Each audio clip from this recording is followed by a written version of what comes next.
This should be fun.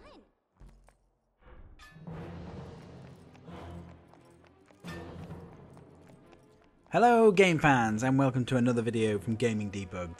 Now this one's a bit different because I've been working on a lot of podcasts, and with Gamescom coming in I thought I would make a little bit of a first play of my Smite experience. So basically it's my first impressions of my first play.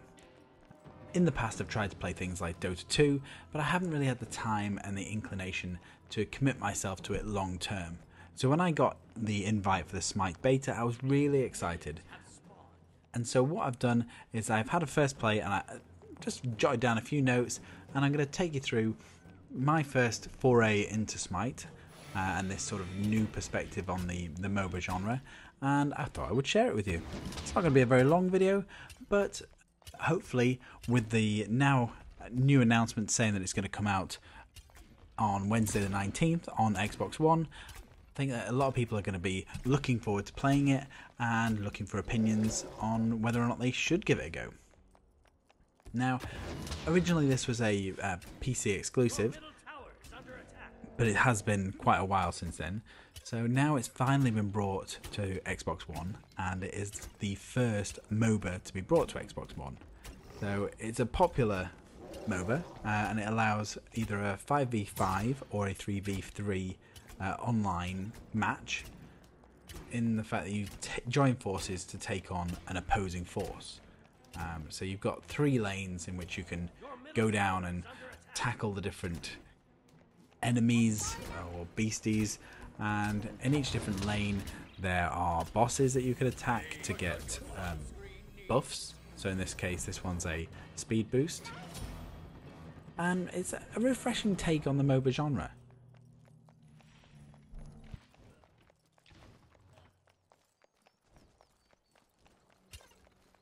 And the game was developed by Hi-Rez Studios, and they've taken what is usually a top-down view and given it a third-person view. So now you can... It feels definitely a lot more accessible. So when I first played it, I was a lot more comfortable with trying to play this one than trying to play the top-down traditional version.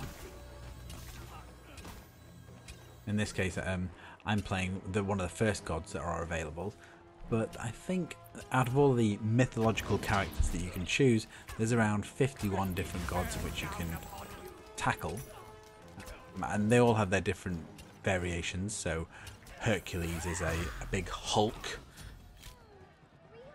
Thor has more of a long distance skill, so he throws lightning bolts. There's a number of well-known gods and less well-known gods. So there might be the big names in Thor and Zeus, but you've also got the Indian gods such as Kali, the sort of the multi-armed Indian god. There's Fenrir, the wolf god, and there's all sorts of different characters which you can play as. So when you first download the game, you get the game for free, and there are cycling characters that you can use for free. But should you want to expand into more characters, then those are paid downloads. So if you want to particularly be Fenrir the wolf, then you buy Fenrir, and then as you progress through the game you get different skins and upgrade that single character. As you see here, you've got an army to tackle, in which you can give them voice commands to attack certain areas or do certain things. Otherwise they're your automated teammates in order to get down to the other end of the channel. As with other MOBAs, you have the traditional towers to destroy. You can see it in the far distance there, and as mentioned earlier, there is a number of buffs that can be added to your character if you destroy some of the sub-gods or sub-bosses in each channel. I chose the autopilot for leveling up because I'm really new to the game, and it seems to be working so far. Getting this far into the game, I did notice that the graphical user interface was a little bit clunky, but there is plenty of videos to help you sort of get used to playing. Oh, I've been slain. Dagnammit. Yes, so it's all about towers. It's all about getting to the end of your channel, defeating their god, and winning the game. I can see why a lot of people like this kind of game. It seems to be like chess for the modern day generation. There's standard rules which everyone must abide by, and it's all about strategy, skill, what gods you're playing, whether or not you're getting too close with your melees, whether or not you're playing the long distance game. It's a lot of fun, and I can see why a lot of people really love this genre. I'm not too sure it's for me, mainly because you need to commit a lot of time. There we go again. Really aren't very good at this game.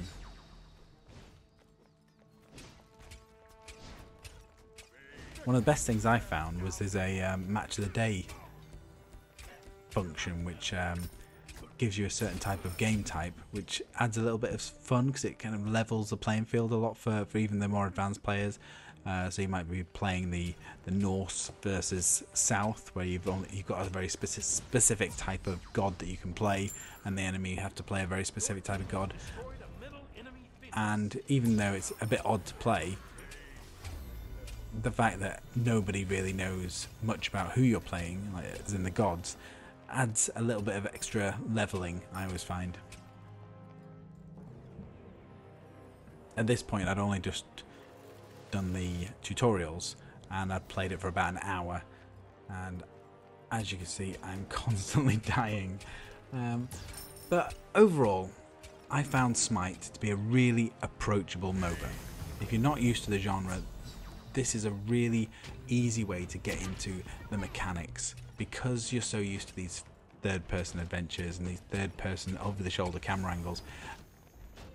Playing it in this way definitely makes it a lot more understandable. You understand what you're trying to achieve, and I think if you love this, then that's great because you can carry on playing this. But then when you try and then translate that into Dota 2, for example, then you already have a grounding of how it all works. So this is fantastic news. It's out tomorrow on Xbox One officially. It's free to play or pay to increase your characters. It's the first MOBA on Xbox One, so it's definitely going to get a large player base.